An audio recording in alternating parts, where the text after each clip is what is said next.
मधु, इस बार जब तुम्हारा पीरियड आएगा तुम घर में सबसे झूठ कह देना कि तुम प्रेग्नेंट हो। किसी को भी अपनी सच्चाई गलती से भी मत बताना।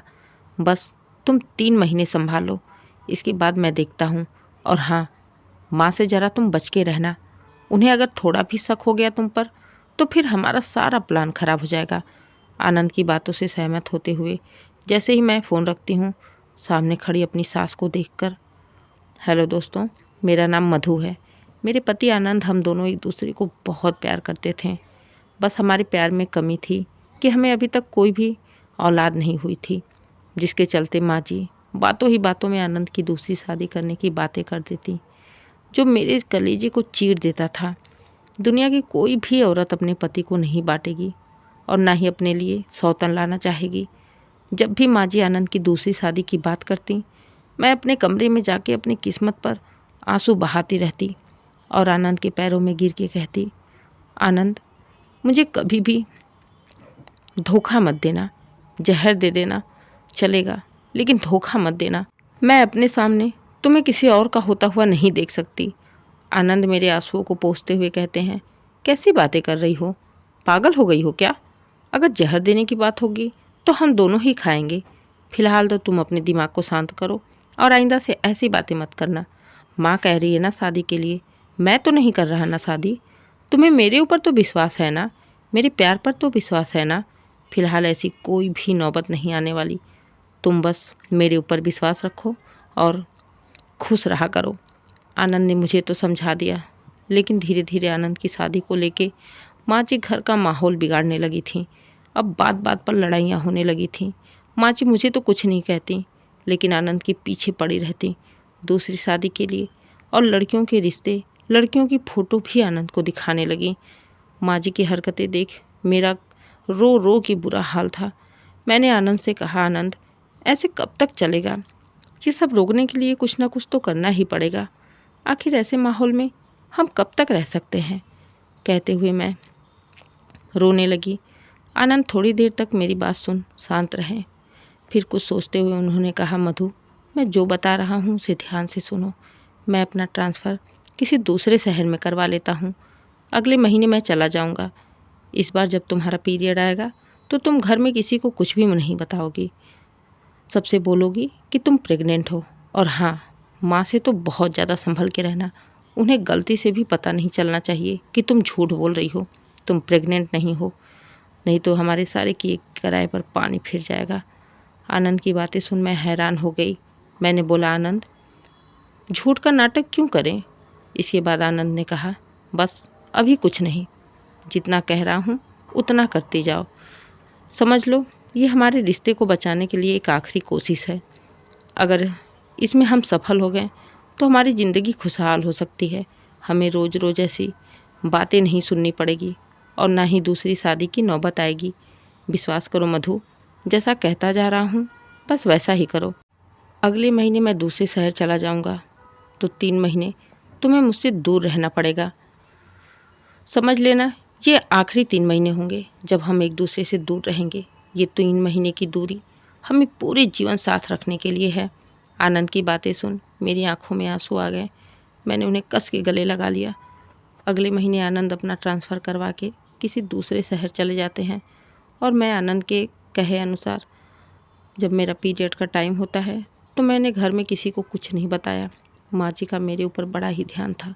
उन्होंने देखा इस बार मैं बिल्कुल फ्री हूँ तो आखिरकार खुश होते हुए माँ जी ने पूछ लिया, बहू, क्या बात है? इस बार तुम्हारा पीरियड लेट हो गया क्या?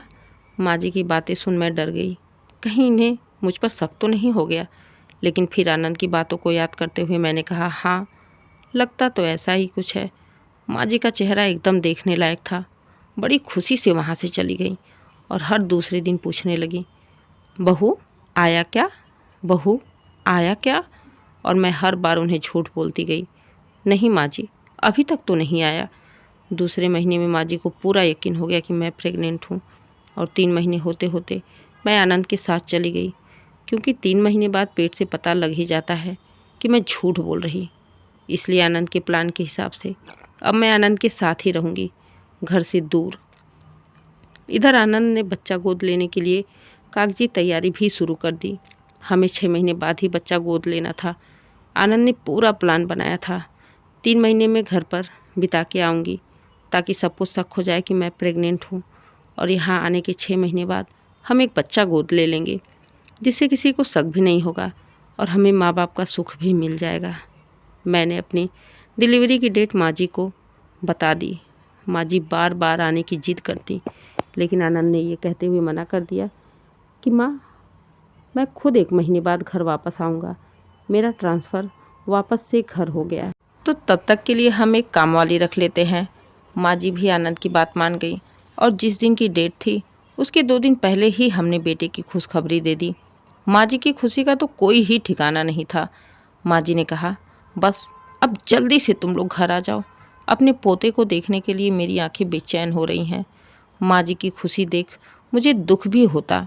हमने उन्हें कितना बड़ा धोखा दिया है, लेकिन हम मजबूर थे, हमारे पास और कोई रास्ता नहीं था।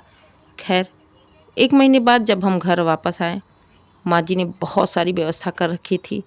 बच्चे के लिए पूजा रखवाई थी, पूरे रिश्तेदारों को बुलाया था, पूरे गांव में मिठाइयाँ बंटवाई थी। रात को सब लोगों का खाना हुआ। काफ़ी धूमधाम से बच्चे की पूजा संपन्न हुई। माँ जी बच्चे की बलैयाँ लेती रहती थीं। सारा कार्यक्रम होते होते रात के 10 बज गए थे। मैं अपने कमरे में बैठे बच्चे को गोद में लेके माँ बनने के एहसास को महसूस कर रही थी कि तभी आनंद आते हैं और मुझे चिढ़ाते हुए कहते हैं, बेटे के आगे कभी कभी पति को भी पूछ लिया करो। आनंद की बातें सुन मेरी आंखों में आंसू आ गए। मैंने कहा, आनंद, आपके जैसा पति मिलना तो बहुत भाग्य की बात है। किस्मत वालों को ही आपके जैसा पति मिलेगा। आपने मेरी सूनी ज़िंदगी में इतनी सारी खुशियाँ भर दी, उसके आगे मैं अगर पूरी ज़िंदगी आपकी पूजा करूं तो भी मेरे लिए कम है।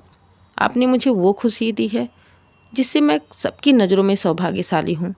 अगर आप आज इस बच्चे को मेरी गोद में नहीं डालते तो मैं कभी माँ नहीं बन पाती। इतना सुनते ही आनंद मेरे होठों पर अपनी उंगलियां रखते हुए मुझे चुप कराते हुए कहते हैं, खबरदार से मधु, आज तो बोल दिया, लेकिन आज के बाद भूल के भी अपने होठों पे ये बात मत लाना। यहाँ दीवारों के भी कान हैं। अगर गलती से बात बाहर हो गई कि ये बच्चा हमारा नहीं है, गोद लिया है, तुम्हें पता है कितनी बड़ी आफत आएगी। जिस आफत से बचने के लिए हमने इतना कुछ किया, सारे किए कराए पर पानी फिर जाएगा। क्या? तभी पीछे से आवाज़ आई।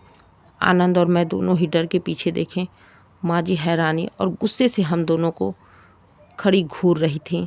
आनंद और मेरी दोनों की हालत ख़राब हो गई। माँ जी ने हमारी सारी बातें सुन ली थी। माँ जी कुछ कहती इससे पहले आनंद लपकते हुए सबसे पहले दरवाज़ा बंद करते हैं और माँ जी को पकड़ के बेड पर बैठाते हुए कहते हैं, माँ, पहले मेरी बात सुनो। आपने जो सुना वो सब सही है। इतना सुनते ही माँ जी भड़क जाती हैं। क्या सुनूं मैं? क्या सुनूं मैं तुम्हारी बात? अब सुनने सुनाने के लिए रह क्या गया? तुम लोगों ने मुझे इतना बड़ा धोखा दिया। माँ जी सीधा मुझे बोलने लगी, जो चाहती थी वो तो करवा लिया ना तूने, तेरा ही किया धरा है। तू ही नहीं चाहती थी कि मेरे बेटे की दूसरी शादी हो। इतना सुनते ही आनंद कहते हैं, माँ, अगर दूसरी शादी के बाद भी बच्चा ना हुआ तो? माँ, क्या पता कमी मधु के अंदर ना मेरे अंदर हो। आनंद के मुंह से ऐसा सुनते ही माँ जी गुस्से में कहती हैं, अरे तुम्हारे अंदर क्यों कमी निकलेगी? मेरा बेटा है तू, तुम्हारे अंदर कमी हो ही नहीं सकती। तो आनंद ने कहा, माँ, मधु भी तो किसी की बेटी है। उसकी माँ भी तो ये कह सकती है कि मधु के अंदर कमी नहीं हो सकती। और अगर हमने जांच करा ली और मेरे अंदर कमी निकल गई तो फिर क्या करोगी तुम? मधु से कहोगी कि वो किसी और का बच्चा अपनी कोख में ले, जैसे तुम मुझे कह रही हो कि मैं दूसरी शादी करके दूसरी बीवी से बच्चा पैदा करूं? ऐसे मधु को बोलोगी? नहीं ना माँ। देखो, ये तो पक्का है, हम दोनों में से किसी एक में कमी है और दूसरी शादी कर 3-3 जिंदगियां बर्बाद हो। इससे अच्छा है हम अनाथ बच्चे को गोद ले लें, उसे भी परिवार मिल जाएगा, हमारा भी परिवार टूटने से बच जाएगा, मधु की ज़िंदगी बिखरने से बच जाएगी, अपने घर की इज्जत अपने घर में रहेगी। एक बार सोच के देख और एक बार इस मासूम को देख। क्या ये तुम्हारे घर का वारिस बनने के लायक नहीं है? क्या ये हमें माँ बाप का सुख देने के लायक नहीं है? माँ, अब चाहे कुछ भी हो जाए, मैं इस बच्चे को और मधु को नहीं छोड़ सकता। हाँ, अगर तुम्हें मधु और इस बच्चे से दिक्कत है तो मैं इन दोनों को लेके हमेशा के लिए घर छोड़ने के लिए तैयार हूँ। फैसला आपके हाथ में है। या तो घर की इज्जत बचा लो, जैसे चल रहा है वैसे चलने दो, और ये बातें हम तीनों के बीच में ही रहने दो, या फिर अपने बेटे को हमेशा के लिए भूल जाओ। आनंद की बातें सुनकर माँ जी की आंखों में आंसू आ गए और उन्होंने आनंद से कहा, बेटा, मैं एक माँ हूँ और कोई भी माँ अपने बेटे को दुखी नहीं देना चाहती। जब तुमने सारी तैयारी कर ली तो फिर मैं इसमें क्या कर सकती हूँ। तुम जब गोद लिए हुए 1 महीने के बच्चे को नहीं छोड़ना चाहते तो मैंने तो तुम्हें पाल पोस के इतना बड़ा किया, मैं तुम्हें कैसे छोड़ सकती हूँ। कहते हुए माँ जी ने प्यार से मेरे बेटे के सर पे हाथ फेरा और अपने आंसू पोंछते हुए बाहर चली गई। आनंद मुझे देखकर मुस्कुरा दिए। मैंने भी सोचा, चलो। मन में एक बोझ था कि माँ जी से झूठ बोलकर हम इस बच्चे को पाल रहे हैं। कम से कम इसी बहाने माँ को सच्चाई तो पता चल गई, और इसी सच्चाई के साथ माँ जी ने इस बच्चे को अपना लिया। अब हमें और क्या चाहिए था। दोस्तों, उम्मीद है कहानी आपको पसंद आई हो। अगर कहानी पसंद आए तो कहानी को लाइक करें, शेयर करें, चैनल को सब्सक्राइब करें और कमेंट करके ज़रूर बताइए कहानी कैसी लगी। Please subscribe.